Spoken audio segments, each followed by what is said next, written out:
They were the overlords of Chicago's underworld. You shoot one of my guys, I'm going to shoot two of your guys. You stab two of my guys, I'm going to stab three of your guys. You can get killed for any number of reasons. It was almost like a war. But for gangsters willing to risk a bullet, Prohibition-era Chicago was a bootlegger's paradise. One of the biggest industries in America had just been declared illegal. Didn't take a genius to figure out that you could make a fortune, especially for one man who rose to rule a criminal empire. Alabama Capone is the prototypical celebrity gangster. He's bigger than Chicago. Around the world, people knew who he was. You tell somebody you're from Chicago, and what do you get? Oh, Chicago. To some, Capone's a man of the people. He was like Robin Hood, right? Everybody loved him, so nobody would rat him out to others. He's a cold-blooded mobster. Al Capone was public enemy number one. He made himself a target, and his legacy changed organized crime forever. It was the quintessential story of good versus evil, G-men versus gangsters. But no one is above the law, not even Al Capone. Al Capone's bloody business. Next on Chicago Stories, music. Music lead support for Chicago Stories is provided by the Nagani Foundation. Major support is provided by Gwen Cohen and the Tawani Foundation. Funding for Chicago Stories, Al Capone's bloody business, is provided by Clifford Law. Music, Offices and Mr. and Mrs. Robert. Music, Shaw. Chicago was the bloody epicenter of gang warfare. In America in the 1920s, deadly disputes over money, territory, and retribution fueled the violence, especially between Chicago's biggest gangs, the Northsiders, led by Bugs Moran, and Al Capone's Southsiders. Valentine's Day Massacre on February 14th. 1929, 7 men associated with Bugs Moran's crew lined up and gunned down execution style in a Lincoln Park garage. The crime time really shocks America, and not only that, the newspaper photos are gruesome assassins dressed as police officers released a hail of bullets. The reported target, Bugs Moran, missed the hit by minutes. The grisly murders made headlines around the world. Al Capone was never charged. He wasn't in Chicago, he wasn't in the garage, and he hired outsiders to do it. They weren't even his guys directly, but the killing cemented his status as Chicago's undisputed mob kingpin. The mythological image is that he's the cigar-chomping, Tommy gun-toting madman who just knocks off anybody who gets in his way. He's Scarface. He's the supervillain. Almost 80 years after his death, Capone remains the country's most notorious gangster. If this man is going to all of these pains to make himself the first celebrity gangster and celebrated and a big shot, it'll be this wonderful deodorant for all of the felonious and nefarious activity that he does. Ask anyone around the country today, perhaps even around the world, to name somebody associated with Chicago. There's a good chance that person might say Michael Jordan or Barack Obama, but there's an equally good chance that that person might even to this day in the 21st century say Al Capone. And that gives you a sense of how much that one individual has become associated with this city, for better or for music. Worse alone's Gabriel Capone was born in Brooklyn, New York, January 17, 1899, to Italian immigrants Gabriel and Teresa. My grandfather had been raised as a Catholic, very traditional Italian Catholic upbringing, and he was very hungry for his parents' approval and to please them. His out to do that. Papa was the fourth oldest, and his mother said to him, "I need help, and you're the only one I can count on." And so from the time he was about 10 years old, that responsibility was something that he took very seriously. Capone left school in 6th grade, fell in with local street gangs, and picked up odd jobs to support the family. Capone happened into some jobs working at a box factory, working eventually at a place called the Harvard in a saloon on Coney Island that was actually a really rough place. He starts there as a dishwasher, but this is a key moment in his life because he meets some people there who are serious players in the underworld, serious criminal figures, people like his boss Francesco Ely, an Italian gangland heavy, better known as Frankie Yale. He's the one who decides to name this saloon the Harvard Inn because his name is Yale, and he thinks that's funny, and it sounds like Ivy League kind of an operation, which it definitely is not. At the Harvard Inn, the beefy teenager from Brooklyn graduated to a whole new world of vice and crime, but by that time he was physically imposing, he was tough, he was not afraid to fight, and And so he earned his keep. Capone tended bar and met a regular named Johnny 17 years. His senior Toro was already a seasoned gangster who worked closely with, and then begins to find himself in a position where he's, doing some more dangerous work for guys. Like Toro and Yale, Capone was straddling two worlds. By day he was an all-American teenager working a dull job in a box factory. By night, a criminal apprentice. In the spring of 1918, he fell head over heels for May Coughlin, a devout Catholic Irish girl. He met my grandmother when he was only 18. They worked together at a box factory in Brooklyn, and I think it was kind of love at factory where he worked had offered him a promotion, had offered him a better salary. Maybe he stays there. There's nothing to suggest that he was a psychopath, that he was maniacal, that he had to be involved in criminal activity, nothing like that. But by that summer, May was pregnant and money was tight. Suddenly making money becomes a lot more important. He's got a family to provide for now. He doesn't have a great education. He's going to have to do what he has to do to get by. Capone became a father. On December 4th, 1918, at age 19 weeks later, he married May in her family's church, but their only child, Albert, nicknamed Sonny, was born 2 months premature, reportedly with congenital syphilis and STD. Capone unknowingly passed May. Capone at 18-19 is a wild man. He's impulsive, he's taking crazy chances, he's sleeping with women, he's sleeping with prostitutes, so he's getting into trouble, and plenty of it. Just 4 days after Sonny's birth, Capone hit on the wrong girl at the Harvard Inn, and the girl's brother comes after Capone, slashes him with a knife 3 times across the left side of his face, and they were visible forever, and Capone became known as Scarface, nickname that he of course despised, working the bar as muscle for his boss Frankie Yale. Capone's bravado grew along with his criminal resume. By then, Yale's buddy Johnny Toro was working in Chicago as the underboss for his uncle Vincenzo Cosimo, better known as Big Jim. He was the first of that type of gangster,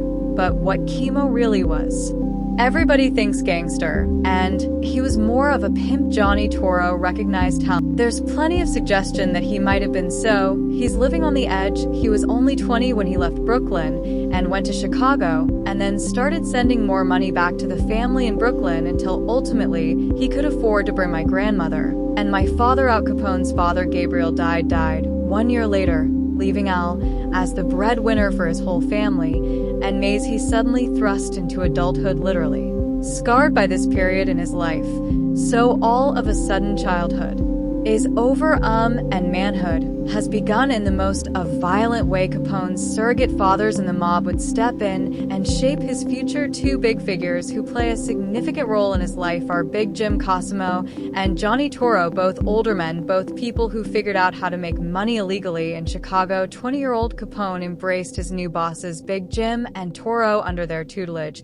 Al cut his teeth working for Cosimo in the city's seediest vice district. Big Jim Cosimo gets involved in prostitution in 1902 on the near South Side in what was called the Levee District, and from there he branches out into prostitution, gambling, some labor, racketeering. Chemo's wife Victoria is a Madame Victoria, and Jim build an empire where they have hundreds of brothel that they at least have one thumb in. He could have just been happy at being the husband of a madam and running her business, but he has bigger ideas and bigger dreams.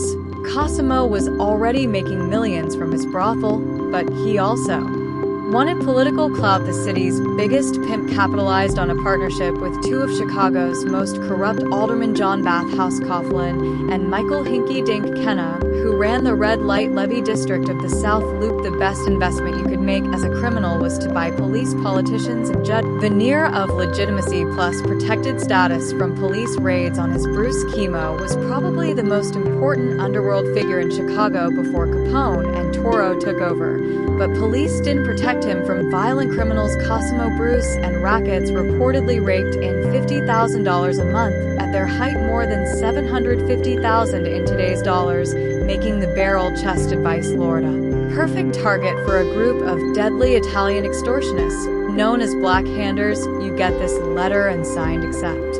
Maybe there's a black handprint down the bottom saying, if you don't give us $1,000, I know where a bomb put in one corner of your building might do a lot of damage. The two brought Toro, and he was a thinker.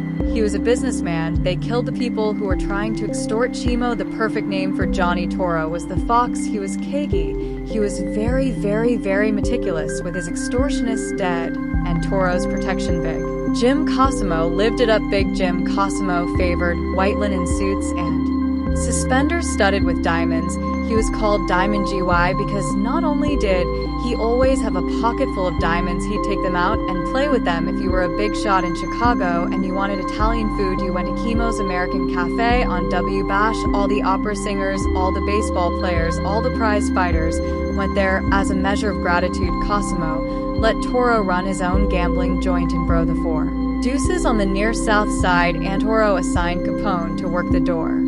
That might have been his job for a while, until he found something better. But Prohibition offered something a lot. Music. Better Prohibition took effect on January 16th, 1920, banning the manufacture, sale, or transportation of alcohol, intended to promote moral and social reform. The law instead women starting to wear these shorter skirts and smoking and drinking and public, and Prohibition suddenly seems like a terrible idea, but it becomes the LWN. Legitimate bars closed their doors overnight, and a lucrative black market of bootlegging took over. If not for Prohibition, we never would have heard of Al Capone. He would have been a bartender, he would have been a janitor, or he would have just gotten to a bar fight and killed somebody and spent the rest of his life in jail. But there is no Al Capone. Without Prohibition, Chicago was a very, very, very good place to be a bootlegger during Prohibition. If you chose to Y1, it's a hard drinking town. The average cog drank 3 times as much hard liquor as the average American. The second thing, there's an unparalleled level of corruption and a virtual breakdown of law and order in general in the Chicago area during Prohibition. One of the biggest industries in America had just been declared illegal. You know, there's demand. All you have to do is create the supply. Once Prohibition goes into effect, it's still about $5 to produce a barrel of beer, but now you can sell it for $55 or more. It was a ticket to Easy Street, and Toro wanted in, but Cosimo wouldn't budge. Johnny Toro, perhaps more than anyone in Chicago, sees that they could make more money than they've ever dreamed of. This is like Microsoft. You know, that's the vision. He's got the cops aren't really standing in their way. Mayor isn't standing in their way. Big Jim Colosimo standing in his way a little bit, because he's the biggest operator in town. Big Jim, who had married Torio's Aunt Victoria, was already in the way, and then he fell for a songbird and sealed his fate.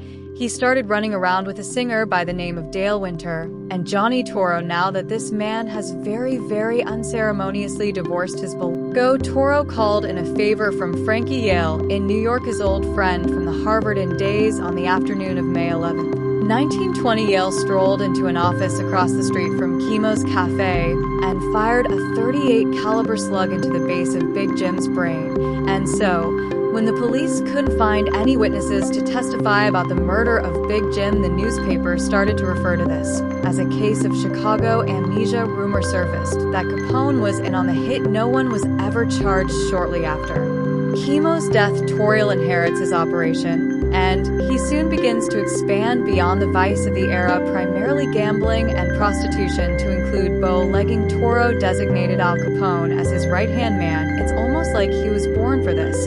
And he gets to Chicago as a young man, willing to do anything, willing to try anything, desperate to make money to support his family.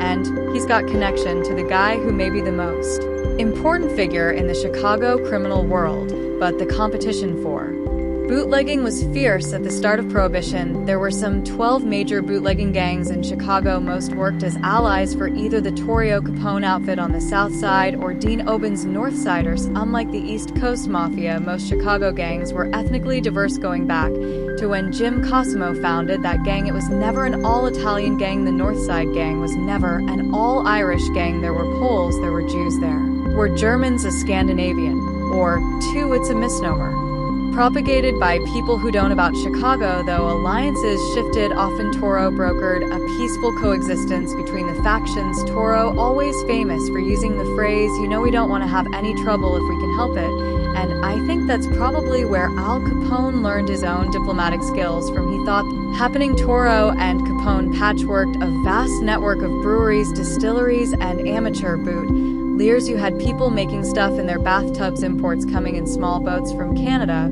They were really just trying to get everything they could any way they could. Johnny Toro ends up setting up a rather complicated operation it's working on multiple levels, and Capone kind of builds upon this foundation. They needed manufacturing, transportation, distribution, and an army of accomplices. There was so much pure alcohol being produced in Chicago during Prohibition that the Capone gang was not only largely supplying its own needs, but notoriously exporting that to many states west, south, and even east of Chicago. Beer tended in many cases to be produced locally. Look at the explosion of microbreweries today around this country. It's not that hard to do it.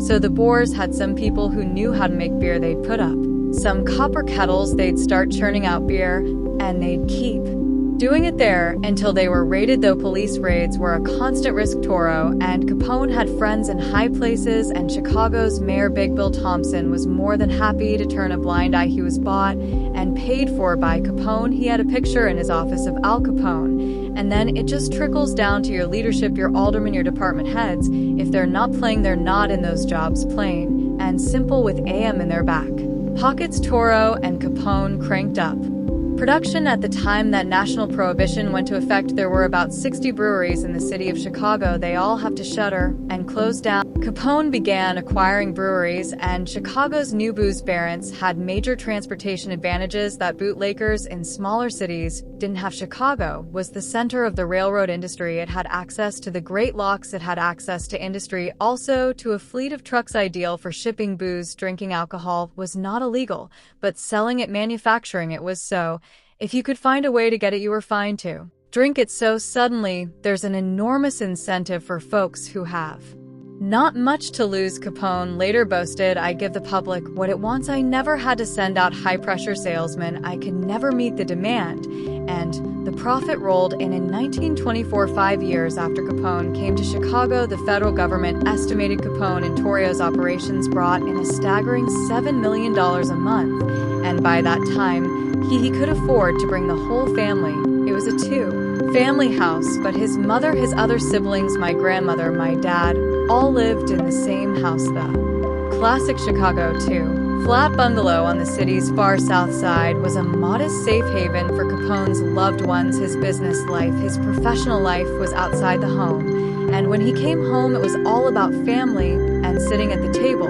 But Al was rarely home. By 1923, the political tide was turning, and a growing chorus of reformers helped push crooked Big Bill Thompson out of the mayoral race. That November, reformed candidate William Dever was elected and turned up the heat on vice enforcement. Capone needed headquarters outside the city, so he headed west to Cicero, a working-class suburb where virtually every politician with a pulse had a price. They welcomed them in Cicero because they knew they were going to make money. He was referred to in some of the newspapers as the mayor of Cicero, and Cicero was called Capone, including Jake Greasy Thumbsick in charge of payoffs and gambling, Italian prize fighter turned trigger man machine gun Jack McGurn, and Capone's older brothers Ralph and Frank. Guys in the Capone G gang themselves used to refer to their organization as our outfit or the outfit. So those were the Mainers that they used. An outfit kind of stuck, and with Cicero, Mayor Joseph Klena in his back pocket, Capone operated freely, so freely in fact that, Capone feels comfortable beating up the mayor on the steps of City Hall in April 1924 when a reformed candidate tried to OU the mayor. Capone terrorized Cicero using brute force to swing votes towards Klena. He has his men at the polls reminding people who they should be voting for. The cops don't like this, and there's a confrontation, and shooting breaks out. 120 Chicago policemen deputized as county sheriffs, and they were met right at 22nd Cicero by a gang of gunmen, and they had a shootout. And Frank was killed. Klena won his election, but the Capones paid dearly. Al brought his brother to Chicago to work with him. Al thought he was the savior, that he was rescuing his family from poverty. And now he brings his brother into the business and gets his brother killed. Al was deeply disturbed over that, but there really wasn't a hell of a lot he could do. and the violence was about to escalate. The Gen gang, who were in control of the area around Tail Street on the near west side, they were pushing some of their whiskey into parts of the north side. Now there had been an agreement put together by John Toro in 1920 among the bearish gangs. We all stay in our own area, and we don't go to anybody else's area. What about the agreement? Toro apart just shrugged his shoulders, like how the Nord start hijacking the liquor trucks being used by the Jenna gang, and O'Banion himself seems to not only be mad at the Jennas, he decides Toro's also at fault, furious at Toro for refusing to enforce the rules. O'Banion set up a double-cross. O'Banion and Toro had joint ownership in a brewery on the north side that had been going on for several years. O'Banion comes up with the story he'd like to sell Toro his half for like $500,000, except O'Banion has invited the Chicago Police Department there for the closing. Everybody who's there gets arrested, including Toro, and for Toro that means a jail term. And at that point, I think Allanan is a dead man walking. In November 1924, Toro assembled a hit squad and called in Frankie Yale from New York. They murdered Dean Oyen at Shaw Field's flower shop, the Northsiders' headquarters across from Holy Name Cathedral. The reason we think of these rivals to Capone as being blood enemies is because blood does pour. They go after John Toro, shoot him up pretty good, don't kill him. They try and get at Al Capone. They shot up his car, and the police aren't doing anything about it. There's no investigations, there's no convictions, no charges are filed. So the message is, you guys shoot it out amongst yourselves, you guys work this out. And that then sets off the big gang war that runs through much of Chicago's history for about the next 6 years. But Johnny Toro, nursing 5 bullet wounds from the Northsiders' payback, wanted no part of it. Toro does something very interesting, you might say, for Gangland. He decides that the best way to go through life is actually alive, and he does his jail term. And what does he do? He leaves Chicago, he goes back to New York, where he's from, and it's Capone's to run now. But intoxicating, I think, for a person who all of a sudden begins to have a certain amount of power. I think he liked having the respect. I think he liked having the attention. Capone was at the helm in a city divided. All the major bootlegging gangs the city are on one side of the other. That conflict as allies, Chicago and surrounding suburbs, erupted into a violent loop of retaliatory attacks among rival gangs, each fighting for territory in their smuggling and bootlegging operations. The bloodbath lasted for 6 years and became known as the Beer Wars. It was a #1 spectator sport in the city of Chicago. The public loved to read about that stuff, though experts debate the exact numbers. Hundreds of gangsters were killed during the Beer Wars. Capone was especially good at skirting prosecution implicated, but never charged for dozens of murders. He had about 500 guerrillas working for him. At that point, they're not like the corporate world where they have an HR department. The rules are very clear about what you're supposed to be doing and not doing, and quite often the punishment is they'll kill you if you seriously break the rules. Those who work for me are kept faithful, not so much because of their pay as because they know what might be done with them if they broke faith by them most of the time. He wouldn't dirty his hands. Why should he? That's what he pays people to do. Capone is America's most notorious criminal to this day, and Capone acted like, yeah, that's me, I do that. And I think because he carried on with this sense of pride in what he was doing, he does not fit the image of the cold-blooded maniacal killer. He combines it with the American dream, the ambition, the desire to be a businessman, to take care of his family. And when you put those trademark hats, he liked to be well-regarded, even asking people to call him snorky, meaning well-dressed. He was known to travel with members of the media who had write favorable stories about him, so he really tried to use that to his advantage. All these other bootleggers were saying, what the hell are you doing? You're an idiot. You don't call attention to yourself. You're making all this money illegally. Just shut up. But he loved talking to the press. He loved seeing his picture in the paper. As long as they took his picture from the other side, he really understood the shine. He understood the flash, he understood slogans, he understood sound bites. I'm a businessman. I've made my money supplying a popular demand. If I break the law, my customers are as guilty as I am. And you can sort of see the logic in it. Nobody likes prohibition. And if you're breaking a law that people don't think should be the law, maybe you're not a criminal. After all, criminals are very often gregarious. They have great confidence, but those types of individuals often like to think that they're smarter than everyone else, and so they can't see the danger, and talking. Capone had perfected living a double life. He closed the door on certain aspects of his life, and I think he had a willingness to do whatever he had to do even if it was against the law, or was not the way he had been raised. It was breaking moral laws to get to a place where he could be sure that his family was going to be well cared for, and along the way, he wandered into a very dark place. These were people who broke the law, these were people who committed acts of violence, and you don't want to lose sight of what they actually did in their lives. By 1927, Big Bill Thompson won re-election in Chicago. Floors of the Lexington Hotel, the practical reason for him, or any infamous person who has a target on them, is to move around a lot, and to do so in plain sight. Nobody ever really came close to killing him. Shot himself once on the golf course with a gun in his pocket. It's really remarkable that Capone survived as long as he did, and I think that was because he was careful. He kept bodyguards around him, but also because he tried to avoid conflict when he could. Some of Capone's Chicago haunts remain.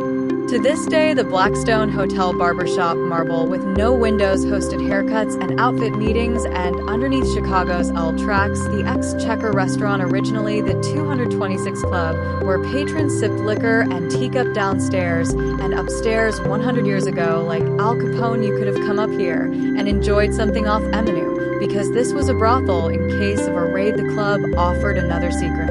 Tunnel Chicago is built on a swamp around the late 1840s, early 1850s. A decision is made to actually raise the city, to lift it up. You can go all across Chicago and find various subterranean spaces, basements and sub-basement. Stories have arisen that these places were used as tunnels that Al Capone used to escape from one place to another. The Green Mill, for example, in the Uptown neighborhood. It's without a doubt one of Chicago's premier jazz cabaret, dating all the way back to the 1920s. If you had to get out of here and you didn't want to go out on in the street because guys are looking for you, you go behind the bar, you go down the trap door, then there's a series of tunnels you could go out, and you could end up down the block. They were already in place before Prohibition even existed, because many of them survive to this day. They've become associated with the legend and lore of Prohibition. Mill, where did Al Capone sit? Then the bartender is like, aw geez, over there. Al Capone really loved music. He was a musician, he wrote songs, and in his particular era, the musicians that were the most plentiful were African-American musicians playing this brand new genre of music called jazz. I don't know if it was him or his guys. They kidnapped Fatz Wallet, a piano player, and used them like for some kind of private parties or something. Music, according to Mr. Waller, they partied for 3 solid days, and Fats Waller left with more than $3,000 cash in an envelope, probably a really bad headache.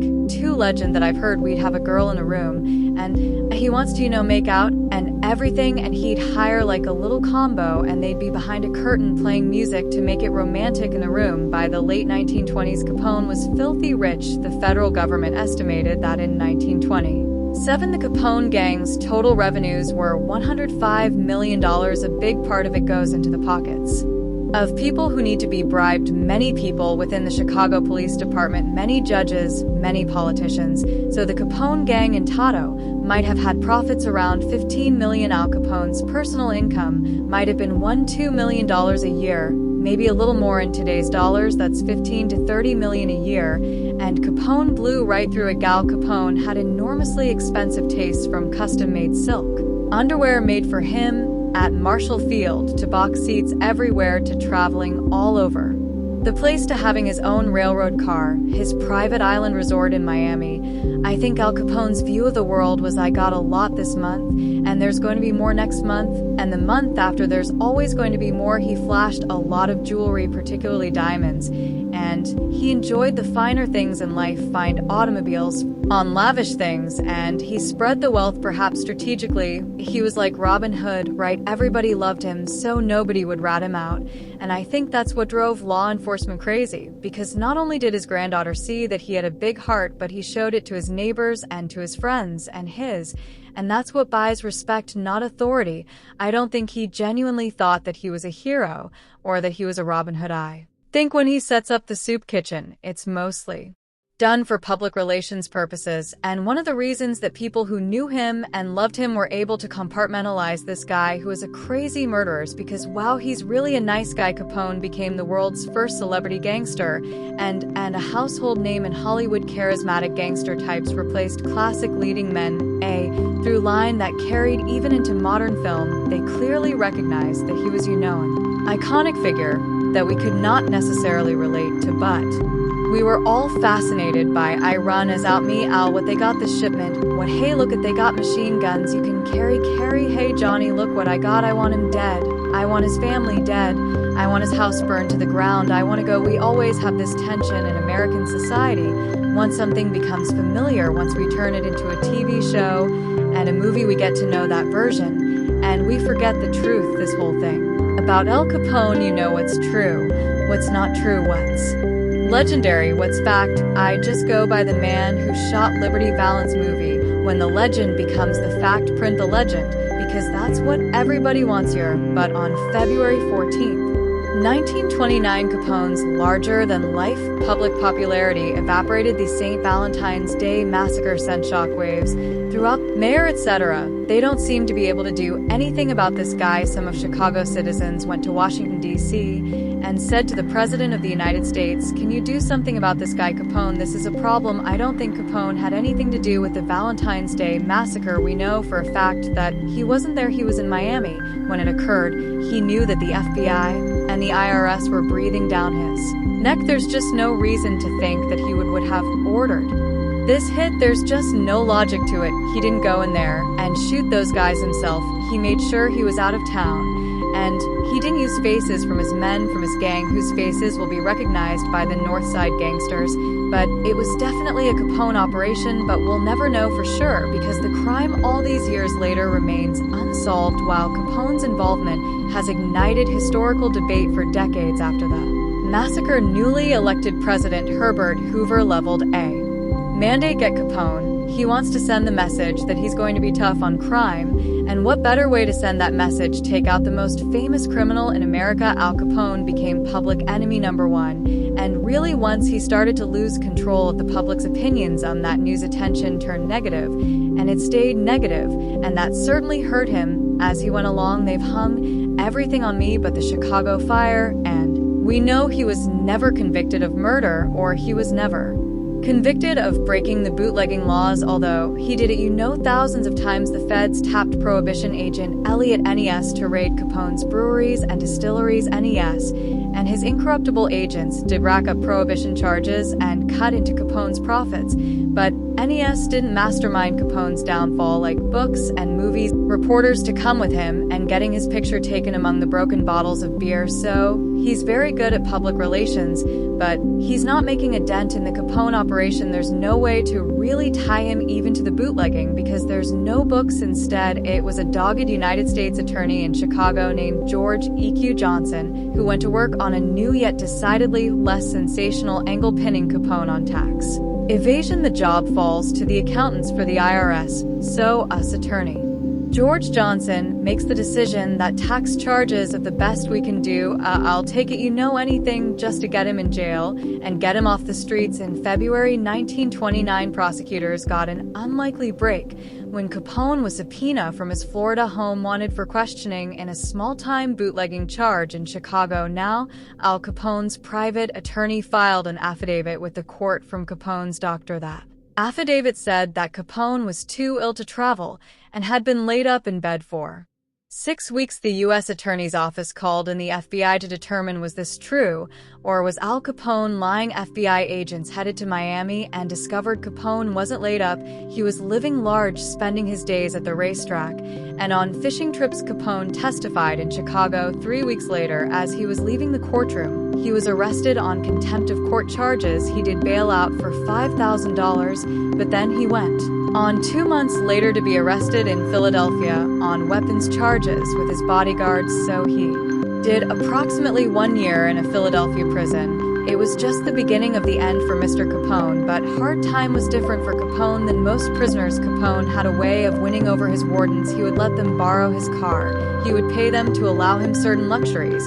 So these wardens, I think they Knight Frank Wilson is this forensic accountant working for the IRS. He's got these bottle-thick glasses, and he looks like a total geek, but he's a bulldog. He has been fighting corruption his entire career, and he just will not let go until he gets Capone. Wilson discovered forgotten gambling ledgers confiscated from Capone's days in Cicero. They're literally like just going through boxes, and they find a guy who is one of the accountants, and they put the screws to him. Then they find a couple of ledgers, and they find ledgers that appear to have Capone's name written on them. The feds already had eye-popping evidence of Capone's lavish spending, but the ledgers revealed something new: proof Capone earned at least some income from gambling, yet he paid no income taxes. Still, Johnson's team was tentative, afraid that the evidence could be too circumstantial to stick. In July 1930, when they offered Capone a plea deal to serve 2 years in prison, Capone jumped at the offer. It's pulled out from under him, and they go to trial. And everything about this trial smells fishy. Like Capone never has a chance. The jurors that they choose are thrown out. Some people think that Capone had tainted the jury pool, and the judge throws them out at the last minute, brings in jurors who had all served on other prohibition juries and had all voted for conviction. As Capone's trial began, a crush of press and curious Chicagoans descended on the courthouse. It was the trial of the century. 11 days later, federal Judge James H. Wilkerson handed down Capone's sentence: 11 years in prison. At the time, Al Capone was such a huge figure in the Chicago public. It was the quintessential story of good versus evil, G-men versus gangsters. It's easy to feel as though you have a stranglehold on Chicago and you're invincible. But no one is above the law. Not transferred to Alcatraz, the notorious island prison, better known as the Rock. Once that prison was created, they would of course want to populate it with those that the Americans thought were at the top of the public enemy list. Really, he experienced a much harsher existence than he had at any prison before. Capone wrote weekly letters to Sonny and maids addressed to my dear son. Well, son of my heart, here is dear father, who loves you with all my heart, and proud to have a son as smart as you are. Until next week, give mother a nice big kiss for me, and God bless you both. Your dear father. Alone's Capone. The year after his move to prison, December 5th, 1933. In a moment, the story prohibition was repealed in Chicago. Frank Nitti would become Capone's successor, though violence continued. By 1932, the beer wars had ended, and the empire Capone had built virtually controlled organized crime in Chicago. And after Capone goes to prison and prohibition is over, I would say that's when the Chicago outfit is created. The outfit with a capital O only comes into being. It's the Capone gang morphing into the outfit. In failing health, Capone was granted early release in November 1939, suffering from the neurological effects of long-term syphilis. You can definitely see that physically he's experiencing a lot of changes, likely mentally as well. So when you compare where he started, that really is a significant change, a more significant than a change you would expect to see in an individual only about a decade apart. The usual claims are that when Al Capone comes out of Al in 1939, his brain is fried. You know that the syphilis that he caught when he was younger has now gone to where he's got some serious mental health issues, that he's, debilitated. But Diane Capone's grandmother disagreed. Remark to her was, let them think whatever they want, it's my ticket out, as long as they thought he was no longer a threat to them, that he was not going to reveal things, or he wasn't going to take back his powerful authority. He felt that it was his ticket out. 8 years after his release and 8 days past his 48th birthday, Al Capone died at his Palm Island, Florida home on January 25th, 1947, not from syphilis, but from a stroke compounded by pneumonia. He was buried in Music, Chicago. Capone's larger-than-life mythology grew into a pop culture obsession after his death. He's an interesting, compelling person. You think of your most well-known figures in the likes of Babe Ruth, Marilyn Monroe, presidents. He is a primary figure in 2021 auction of the Capone estate, presided over by his surviving granddaughters, drew frenzy attention. We had over 1,200 people registered for that sale. It was an experience of a lifetime. The guns were the 2 highest grossing items in the sale. So that's a very intimate object for him. And Sonny Capone's items did well. His wife, May Capone's items did well. That's how powerful he was. But a transcended, and just to own a piece, there's only so many pieces. It was a sense of closure. It was a blessing to feel that I had somehow shared who he was with the world, and would create a different picture than a lot of people held of music. Him if we just think of Capone as this snarling, cigar-chomping madman, well, history doesn't have much to teach us if we just fall back on the cliches. It's important to not try to exaggerate these figures and not turn them into cartoon characters, and to realize that they're real. What is clear is not how you feel about the things that he did. What is clear is that he violated federal statutes, he committed crime, maybe at least in part by design. I refer to sometimes the lesson of Olapan that was learned by many successors. It was keep your head down, keep your mouth shut, stay out of the public limelight, don't call attention to yourself or to the organization, because all you're doing is you're targeting yourself and the organization in the eyes of the authorities. Despite its diminished presence, the Chicago outfit continues to operate just off the radar. You can't separate Capone from those who took over the outfit after him, to the Calab family, to what we're seeing today. Each one is a building block that builds on the one that came before them. You see the Bank Secrecy Act, you see RICO. Those are charges that you could not charge before as part of one big conspiracy. But now you can. That is a huge breakthrough that allows us to really go after organized crime, and really that led directly to the much diminished outfit that we do see today. We focus a lot on what our heroes can teach us, our presidents and our moral leaders, but we don't think as much about what our anti-heroes can teach us. The bad guys have lessons to teach us too, and they tell us a lot about who we are as a country. He certainly was a very complex man, and a man who did a lot of bad things, but he tried to make amends for them and had found peace with God. Al Capone remains one of the most prolific gangsters in history, and his legend shows no sign of fading. We have no way of knowing how many people he killed. We have no way of knowing who he ordered killed, but ultimately Al Capone might be the definitive Chicagoan because he came to Chicago. Hope you enjoyed the video. If you found it helpful, don't forget to subscribe to Liberty Legends for more. Hit that like button to support the channel, and I'll see you in the next one. Thanks for watching.